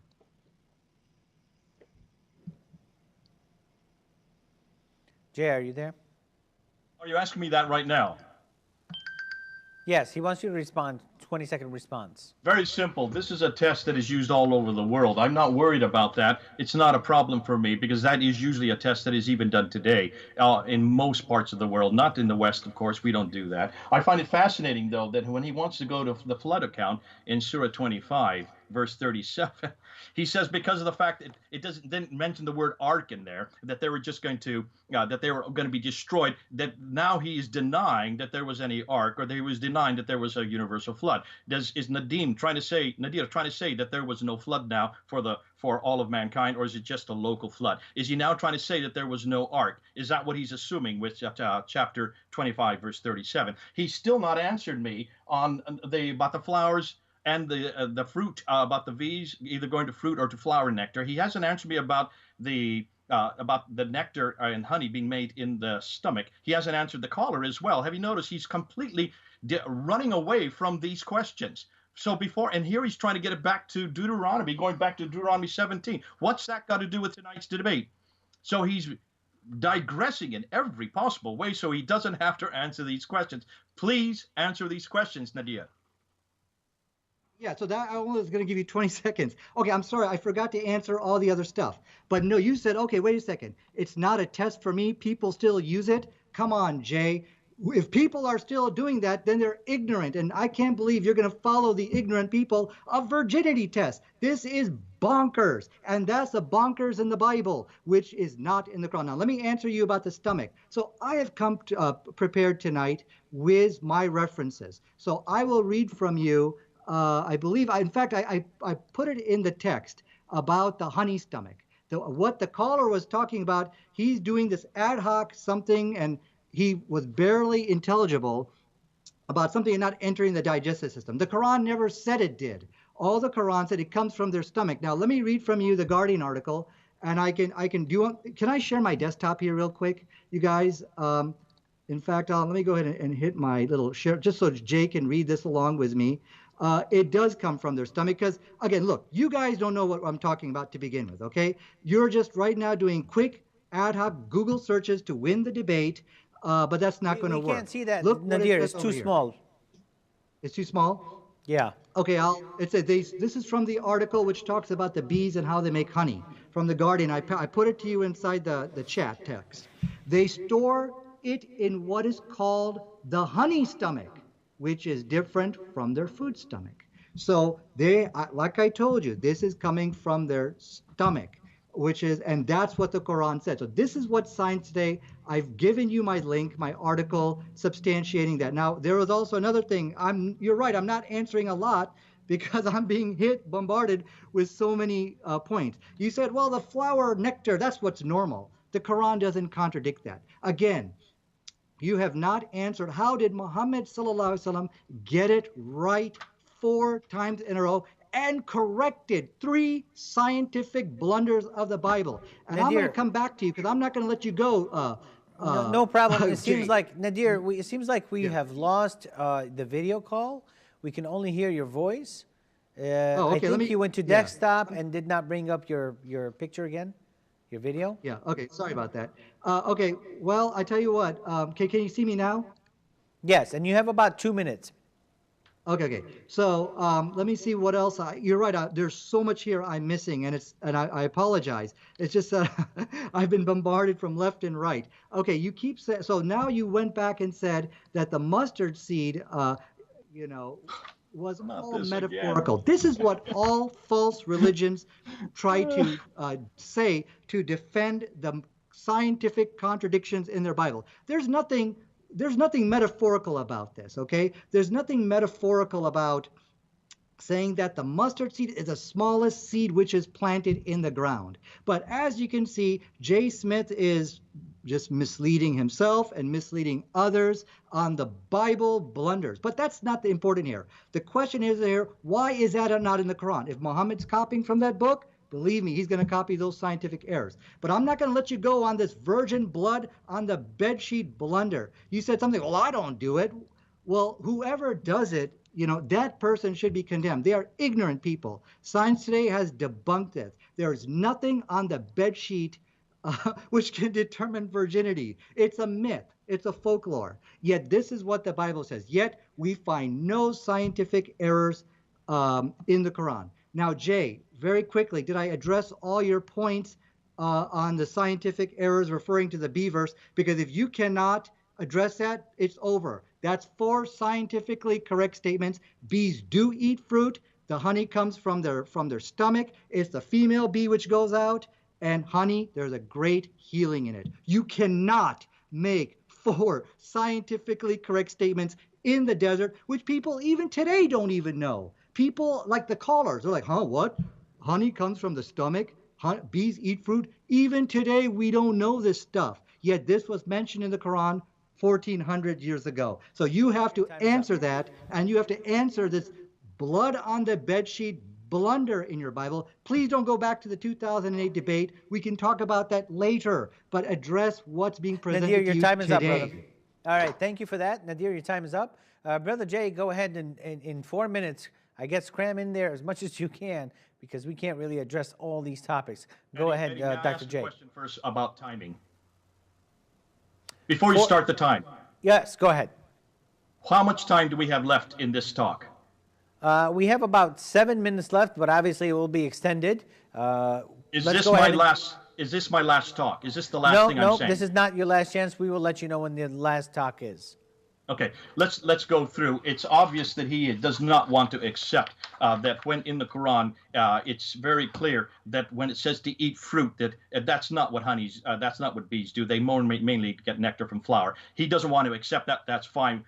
Those who are watching can see that he's made a mistake, that the Quran has made a mistake on that. It's obvious that he does not understand what the caller was saying. He claims that the guy was garbled. We could all understand. It was very clear. He was saying that the nectar that the bees take from the flower does not go into their stomach. It stays above the stomach. It's put into the honeycomb. It's in the honeycomb where the honey is made. There is no honey in the stomach of any bee.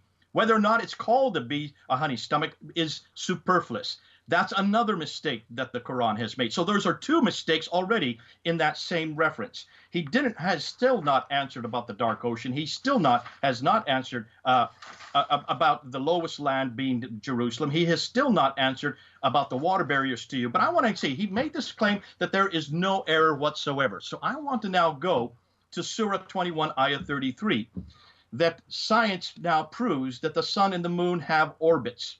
And he made this many years ago, Nadir, so I'm going to bring it back to you because this is a real glaring error in the Quran. The sun and the moon have orbits. Nadir will want to say that these are separate orbits, that we have now found that the sun has orbits, that the sun does have an orbit within the Milky Way system. But that nobody could have known about. That's not what the Quran is saying here. Go to chapter 36:40. The sun and the moon orbiting the earth, one following the other. That debunks Surah 21, Ayah 33. Then go to Surah 91, Ayah 1 and 2. The moon follows the sun. It's right there. If you can see those, if you look at both chapter 21, 33 and 36:40 and 91, verse 1 and 2, you can see the Quran is very clear that the sun is following the moon in an orbit around the earth. This is completely been debunked today by modern science. So there is a glaring error. If you even look at what al-Bukhari, look at al-Bukhari, volume 4, book 54, number 421. Muhammad says that as the sunset is receding, this is what Muhammad says, and he is the one that which the Quran is revealed. The sun prostrates itself underneath the throne during the sun setting, and takes permission to rise again, but it will be ordered to return when it has come, and so it will rise in the west. So even Muhammad, your prophet, is referring and suggesting that the sun sets in the east, it stays down there, it has to have permission to come up in the west every day, which is supported by Surah 21, Ayah 33, Surah 36, Ayah 40, Surah 91, Ayah 1 and 2. We have given you a glaring problem with your Quran right there. We've also given you 2 glaring problems with the bees. We've also given you a huge problem with looking at the transgression of the weights. The fact that none of this is not a Quran. That's not a problem. Let me correct myself. That's not really a error. What that is nothing more than observation. Nadir would like to say this is a miracle. He still hasn't answered me on Iram's problem in chapter 89, verse 7. He wants to walk away from this. He hasn't answered on what the caller talked about concerning the burning of the manuscripts. If you are talking about a Quran that I would say that this Quran, any scientific, if let's say we did find some scientific proof, so there are probably some scientific statements that are correct. I would suggest that most of them have been borrowed from other sources. We've already given you the source for the dark ocean, that it's dark at the bottom of the sea, from Rabbi Meir and Rabbi Tarfa. I would suggest that even the story of Dual Karnain is also borrowed, but also the story of Solomon and Sheba and the Hoopoe bird that's in chapter 21. Chapter 27 of the Quran, verse 17 to 44. That is found in the second Targum of Esther from the 2nd century. If you take a look at the Quran, you will find that many of these stories have been borrowed. They've been borrowed from many different sources. The problem of the embryological cycle, the 4 stages of the embryological cycle, that is taken from Galen, who was a 2nd century Jewish embryologist, was living in Pergamon. So you can see almost all of these stories that Nadir and many of the Muslims would like to claim as miracles are not really miracles. They're nothing more than borrowings from other sources. So what and where is and why is he so desperate to find a miracle in the Quran? I can suggest because that's all that the Muslims have. This is not much of a great book. And since they have nothing else to fall back on, they have to go to miracles. We've pretty well showed tonight. Your time is up. Thank you, brother. I appreciate it.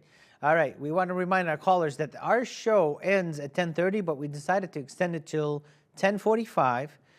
Still go ahead and call us. The phone number is 248-416-1300.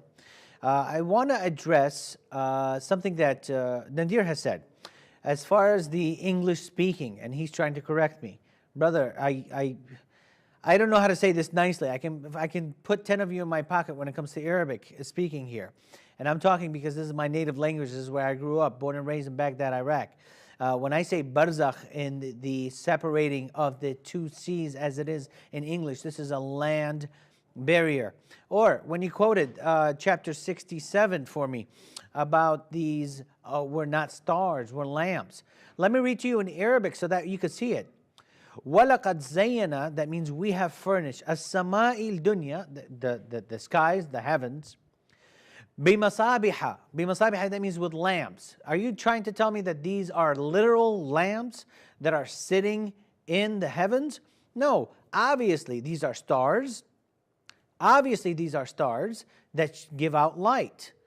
Okay? بِمَصَابِحَ وَجَعَلْنَهَا رُجُومًا. Rujuman means we have made them into missiles. Rujuman, we have made them into missiles. This is God talking. All right, we have made them into missiles. لِلْشَيَاطِينَ. To who? To Satans, to demons, to the shayateen. وَأَعْتَدْنَا لَهُمْ عَذَابًا السَّعِيرَ. Okay, so these are not literal lamps. They're shooting stars. And God has made them into missiles that shoot at Satan's. And then you're telling me that you're telling me that I have made a mistake about this verse in the Arabic. So really, brother, I don't understand your logic. I think we have a call, and then I'll continue with my 4 minutes. That was 1 minute that I spoke to. Go ahead. This is Brother Daniel. Go ahead. Who's your question to, or comment or objection? And please take about 30 seconds and nothing more, please. Thank you. Go ahead. Hello, I got just two questions. Question I number can barely one. hear you. Can you please speak louder? Hello, you hear me? Hello? Yes, I can hear you. Go ahead. Yeah, in Surah 18, verse 50, how did the shaitan have children if he had only one who was kicked out? This is question number one. Question number two, in Surah 41, verse 11, Allah created earth first and after that heaven. But in Surah 79, verse 27, Allah created heaven first and after that earth.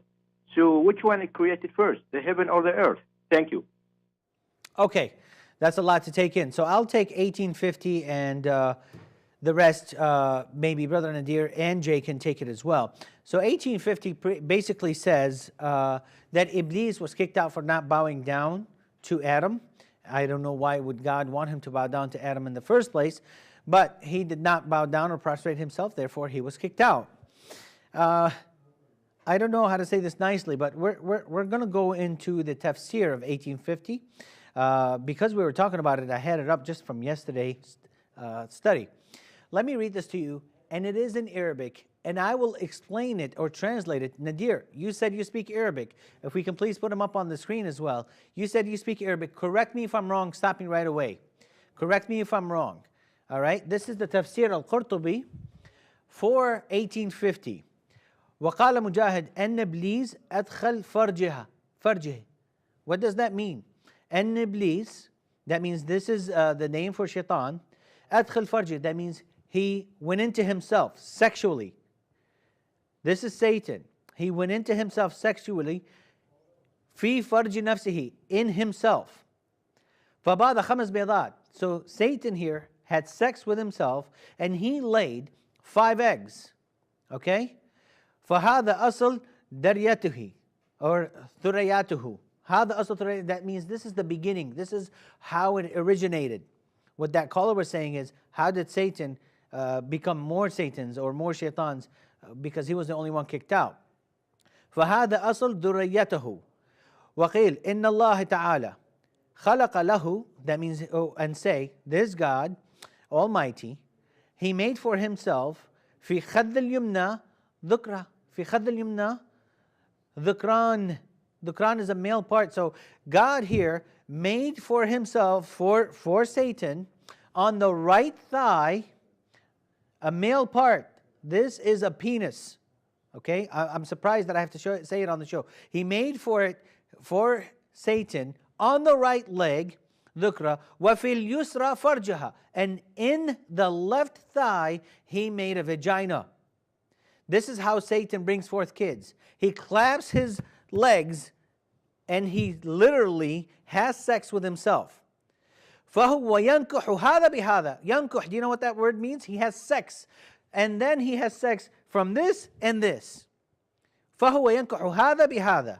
This leg with this leg, he merges them together and he has sex. فَيُخْرَجْ لَهُ كُلَّ يَوْمٍ, and then comes out, or then emerges to him every single day, عَشْرُ بَيْضَاتٍ, 10 eggs. Look at the imagination of Muhammad here. 10 eggs are laid every single day. يخرج من كل بيضة, out of each egg comes out 70 شيطانة وشيطنة, 70 Satan male and Satan female. Every single day, this is what happens. فهو يخرج وهو يطير, and as soon as he comes out, as soon as the shaitan comes out, he starts flying away. And this is the way that we have so many shaitans and shaitanas and so many jinns and so many demons, is because Satan literally has sex with himself. This is Tafsir al-Qurtubi. You cannot say no to this. This is one of the most trusted sources. Anybody who's listening, go to chapter 18, verse 50, and look at the Tafsir al-Qurtubi. And this is how it's made. But I believe I've talked over my 4 minutes, and even though I was just answering a question, I will give my time to Brother Nadir to answer the second question, and then we'll give Jay a minute to answer that as well, or to rebut what you've said. But go ahead, Brother Nadir. Can you hear me? Double the amount of time you guys are taking double the amount of time to speak. I've got all these things I got to answer. Come on, guys. You're only giving me 1 minute, or how much time do I get? To answer the call. The minute is just to answer the call, and then we will go to your time that's allotted to you for you to talk. But it's just to answer the call. What was the caller's question? The question was, how was it made in 6 days in one verse, or which one was made first, heaven or earth, as one verse says, or earth and then heaven, as the other verse says? Well, I don't know which verses you're talking about. Which one are you referring to? He had mentioned the verses, and I did not write them down, but I can get it from the text. I didn't write them down either. Go ahead and take your 4 minutes as you wanted to, and then we'll answer that caller as well. Okay. Before I begin my 4 minutes, I want to ask Jay just a quick question. Will you disavow the virginity test found in the book of Deuteronomy? Yes or no? About blood on the bed sheets. Just answer that, then I'll begin my 4 minutes. I don't go either way. I don't practice it today. Of course I don't practice it today. So why should I? But it's in your Bible. Sorry, I don't follow the Old Testament. I follow Jesus Christ. That's a whole other debate as to what was happening in 1400 BC and what we follow today. I go to Matthew 5. If you want to go into that thing, I would love to debate you on that, because it's brilliant that you even bring it up. Why don't we go and follow the Mosaic Law, and why do we follow Jesus Christ? I wish you would, Nadir. You could really come on home. You could use an awful lot of good, solid logic, because almost everything that we need to follow today you can find in Jesus Christ. Okay, so let me begin. So Jay Smith, let me translate what he's saying in English. He acknowledges this to be a scientific error inside his Mosaic Law. I don't follow that law. I follow Jesus. Come on, man. You are kind of dancing around the issue, but for the record, let it be known, he's accepting this as a scientific error. Good, there's one. Now, the second scientific error. You said this was Please don't misquote me, Nadir. I did not accept it as a scientific error. This has nothing to do with science. This is a custom that existed in 1400 BC. It is not something that we do today. Many people do it today. I don't do it today. We don't do that in the West. And the reason that we don't follow the Mosaic Law, now get it right, I'm not saying that's an error. We don't follow it because we leave it in 1400 BC and we follow Jesus Christ. Please quote me right. All right. This is your time. Go ahead, Nadir. Okay, as you can see, Jay Smith is running away from the scientific error. It's not a scientific error because it was practiced 1,000 in the 4th BC, whatever. Come on, does this stuff make sense to you? What he's doing, he's trying to, I don't know, trying to win the debate here, but I think it's pretty clear to everybody. I think Virgin blood on the bed sheet is ridiculous. It is a scientific blunder. Jay is saying, okay, well, I just don't follow it today. But it's in your book, and it should never be there. It wasn't right 1,000 years ago, and it's not right today. Many women don't have hymens. It can get ruptured from horseback riding, from whatever. Obviously, science today tells us there is no virginity test. That's ridiculous. But Allah, if you look in the Qur'an or in the Hadith, you will never find that biblical blunder inside there. Now, you said that the Bible in Matthew, I think it's Matthew chapter 31, verse 31 or something, 13:31, it says over there, the kingdom of heaven is like a mustard seed, which a man took and planted in his field. Though it is the smallest of all seeds. What? It is the smallest seeds to you? Jay said he's talking about the seeds which you guys know, that you guys are familiar with. We can look from the text here. It doesn't say anything like that. Jay, very quickly, will you disavow this verse, yes or no? I know I don't disavow this verse. I absolutely understand what Christ was saying at that time. That's a metaphor. How many times have we said that tonight? Have you noticed? You are still not listening to what we're saying. It's a metaphor for the people at that time. Eddie has said it. I have said it. Almost everybody who is watching this, I'm getting texts right now. They're laughing at you, Nadir. You don't really have much to talk about tonight but the mustard seed. Can you please now get to the material we've asked you about? Can you please answer the questions that Eddie I have asked you, that the man who has just called you has asked you? Can you please talk about the sun and the moon following each other? Please get to this material. You're running out of time. Okay, so now, as you can see, he said, this is what all false religions will try to deceive you. They will try to deceive you into tricking you that this is all metaphorical. Well, you know what? Two can play at that game. Yeah, Jay, all that stuff you pointed about the sun and the moon following each other, that's all metaphorical. Let's all go home. There you go. Look, I can use his same wacky, quacky explanation to explain everything he's saying. But I noticed tonight, I'm not going to do that because whatever he's presenting as scientific miracles can easily be explained. Now, when they say about the sun and the moon following each other, it all depends from which perspective you're talking about. If you're talking about from our perspective, absolutely. One day you can look at the sun coming up, and then you look at the moon coming up. So it definitely, in that, from our perspective, one is following the other. But if you look, so the question tonight is really, what perspective is the Quran speaking of? So now let's get back to the issue about he still cannot accept that bees eat fruit. And this is the astonishing miracle of the Quran. Even people today don't know that. Now I'm going to quote you, honey, bee sweets, do bees eat fruit? Look what they say. The short answer, yes.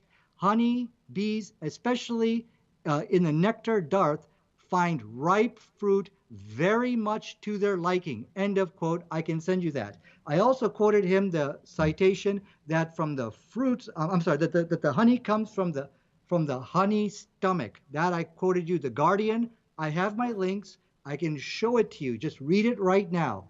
So, Brother as Nadir, we can see, your he was time is not up. able to answer. Yeah. Yeah, your time is up, brother. We appreciate you answering those, although we don't think it's a valid answer or you've even answered them. But the caller that had the heaven first and then the earth, we got those verses. In Surah 79:27, the heaven was made first and then the earth. In Surah 41:11, the earth was made first and then the heaven. Which one is it? Because both cannot be synonymous.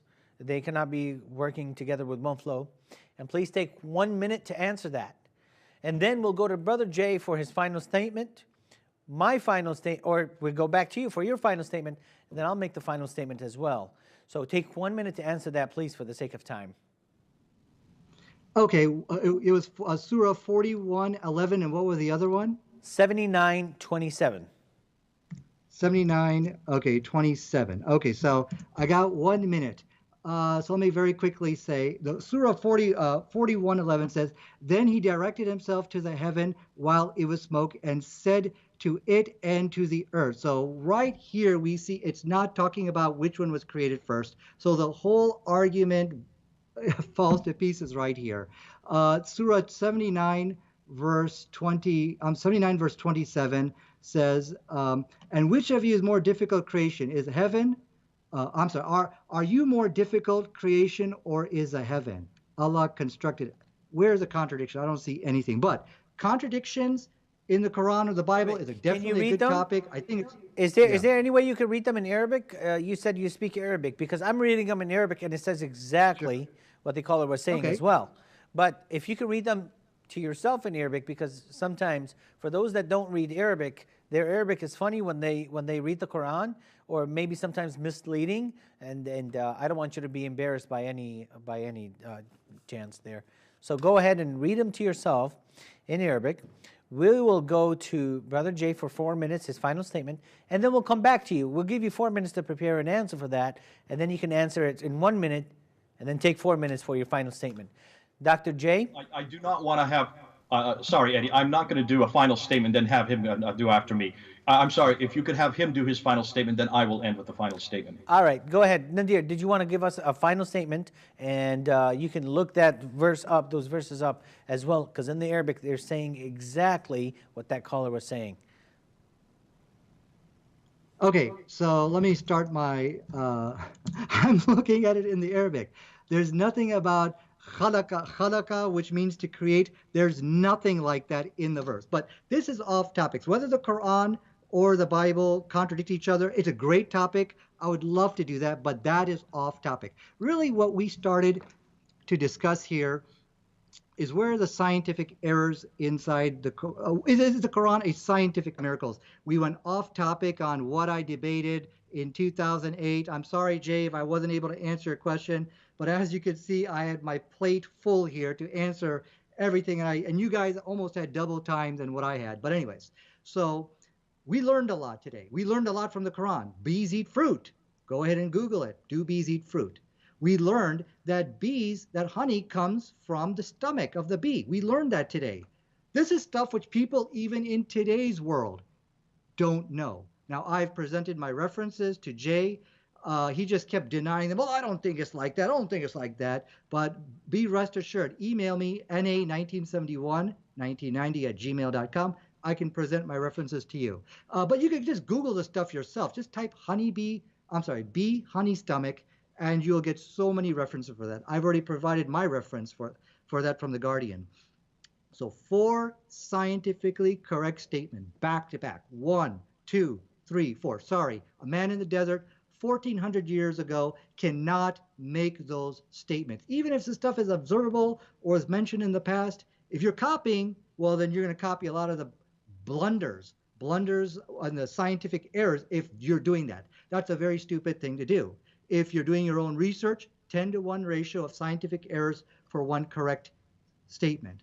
4 scientifically correct statements back to back proves the Quran is a scientific miracle. That's the first one. The second evidence which I've presented to you today. Astonishingly, the Quran corrects 3 scientific blunders of the Bible, embarrassments. The Bible says that the mustard seed is the smallest seed planted in the ground. It didn't say the seed which you know of, as Jay Smith and I believe Eddie mentioned. That's not what the Bible says. If the Bible said that, then my point is mute, of course. But I can be rest assured it does not say that. And you can learn more about it by just Googling mustard smallest seed Bible. Just put that in Google and you can read articles on it. Thank you, Nadir. We appreciate you being here once again, and we look forward to seeing you on some future shows as well. Brother Nadir, you said that it's an embarrassing fact. I'm not embarrassed as a Christian. Dr. J, are you embarrassed today? Because I'm not. These are not very well-known facts, and I wish that the Muslims would do the same thing that we're doing. We're quoting their own sources, their own tafsirs to explain their own passages, yet he's going to go to Google and he's going to look up his own understanding or an Islamic understanding of biblical scriptures. But Dr. J, give us your final 4 minutes, and then I will take 2 minutes and we'll go from there. Yeah, I think it's been fascinating tonight. Nadir has claimed that he will probably claim tomorrow that he has won this discussion because he has proved 4 scientific facts. I would like people who are watching to ask whether you think Nadir is correct. Do you think that Nadir has not only supported his evidence? He's using a Guardian article about the fact that there's a stomach called the honey stomach, and he believes therefore honey is made in the stomach. It does not come from the stomach. It comes from, everybody knows that honey comes from honeycombs. The bees bring the nectar to the honeycombs, and that's where the honey is produced. He then has spent almost an entire debate, an hour and a half, really coming down on the mustard seed, which had nothing to do with the debate today, trying to claim a biblical error. And he's saying that this is, and though he went over and over said that this is a metaphor for that time, for the period of that time, so they would understand. He says, okay, let me just use on the sun as an orbit in Surah 21, 33, and 36, 40, and Surah 91, verse 1 and 2. I'll call that a metaphor. The very thing that he won't accept from us, he is now using for his defense of the sun following the moon. I just caught him out on that. Fascinating how inconsistent Nadir is. Thank God we don't have to be inconsistent like this. Thank God we don't have that problem with the Bible. I'm so glad that I can trust this book. You pretty well, those of you who have watched this debate tonight pretty well have seen that this book's got a lot of problems. We've not gone through a number of areas. He didn't even talk about the dark waters. He really didn't understand the whole things with the different water, the different types of water and the barriers between the water. I think Eddie really helped him with the Arabic on that. But I'm not sitting here to quibble on that. He certainly did not understand about the difficulty with the bees, even though he kept on repeating that I have got some source from a Guardian article. It's fascinating to me that Muslims have to spend so much time trying to find scientific proofs in the Quran. Why is it they're even asking this question? Have you heard Christians doing this? Do we need scientific proofs from the Bible to prove that this is authoritative? Do we even have any schools that go around giving scientific proofs? I wanted to find out if this was so, and I did a bit of Googling today, and it's fascinating that I never took a course on scientific proofs of the Bible because no one even asked that question. It's not a question that should be asked because we have whole different criteria for the Bible as to whether we know its authority or not. A good paper written by Dr. Norman Geisler, and I can send it to you, Nadir. This paper here, if anybody wants it, just ask the station. They'll send it to you. It goes and shows through 11 different areas of how you need to read the Bible. And he talks about metaphors, and he talks about similes, and he talks about many different styles of writing that is not found in the Quran. Before you attack the Bible and you attack these scientific proofs, make sure that you understand what the author is saying. Make sure you understand the genre that is being used. What is fascinating, however, I want to find out if there are scientific proofs in the Bible, and here's a whole page of scientific proofs in the Bible. We could have gone through this and spent another whole hour just on this. It's got hydrological proofs, it's got geological proofs, astronomical proofs, meteorological proofs, biological proofs, over 50 different proofs showing that these are scientific proofs that would not have been known at the time that the books that we're writing were written. And yet that's what Nadir has been trying to say all night tonight. Notice I didn't even have to go to that in the Bible. But this proves to me that there is a real problem with the Quran. If Muslims are this desperate that they have to find these kind of proofs, and there's whole in ministries that are working towards this, then there's something missing in the Quran that we don't have in the Bible. I wish he'd come back to this book. I wish he'd come back to the man behind this book. See, our Jesus does not lie. The Quran, the Bible does not lie. We don't even have this kind of debate. What I would really like to do with Nadir or somebody else is to go and actually ask the questions about how the Quran was put together, whether or not it really is from God or if it is from man.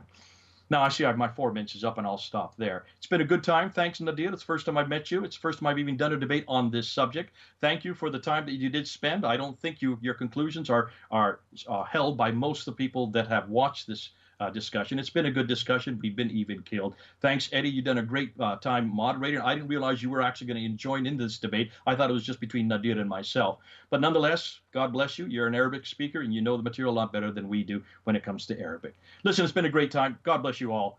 This is Jay, over and out.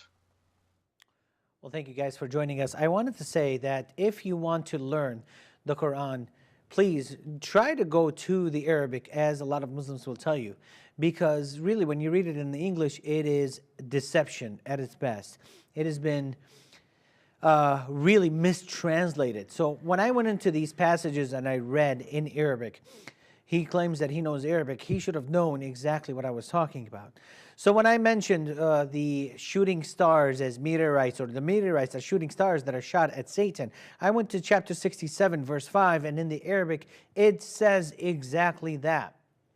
When I went into chapter 55, verses 19 through 22, about the two seas not mixing together, fresh and water, I went into the tafsirs, fresh and water and salty water. I went into the tafsirs as well in the Arabic, and I was showing him exactly where this was and the word in Arabic so that he can look it up, or maybe he might know it. Any Arabic-speaking person would know, if that is his native tongue, that barzakh is the word of a land barrier. This is a land barrier, not it's still in water. This is a land between two waters.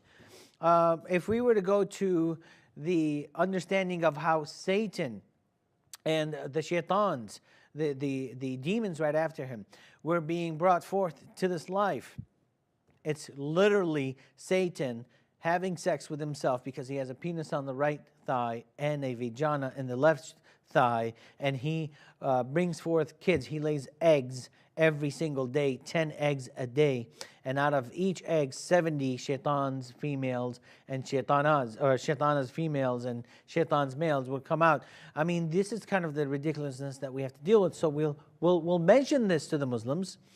They ask us questions about the Bible. We'll mention what we believe. will actually interpret it for them, because we're the Christians here. And yet they don't buy it. They want to believe in their own way. So he got stuck with the Palestinian seed, the mustard seed, but he couldn't show anything else. But we're trying to tell him, please don't go to that. Now we also tell him, get off of this topic and try to answer the questions, and we get no answer from that. And then in his own head, he says that we have submitted to him and his ideas. Really, we have not, and we've been saying this to you over and over again. I'm going to the Arabic over and over again. That's how I'm proving to you that I know exactly what this is saying. Yet you're going to the English, and the English is demolished. The English is taken away. What I have to say is this. When you read the Bible, there's a 99.6% accuracy in what it has to say. 99.6% accuracy in what it has to say. The rest of the errors that I'm talking about are not critical errors. There's commas or misplaced letters here and there. They're not really so big. So why don't you go ahead and give the Bible a try and see if there are scientific proofs in the Bible, and see if it is, like Brother Jay had said, something that we actually have to defend. We don't actually have to defend it. We don't have schools of thoughts on this. We don't even have schools talking about scientific proofs of the Qur'an or of the Bible. But the Qur'an does, and we have to go to school to learn all these things. So, bottom line, I'd like to thank Brother Nadir for coming on the show, Dr. J for coming on the show as well. We look forward to hearing from you guys on some future episodes. This has been an episode of The Truth and Lies on the Trinity Channel. We thank you all for watching. God bless and have a good night.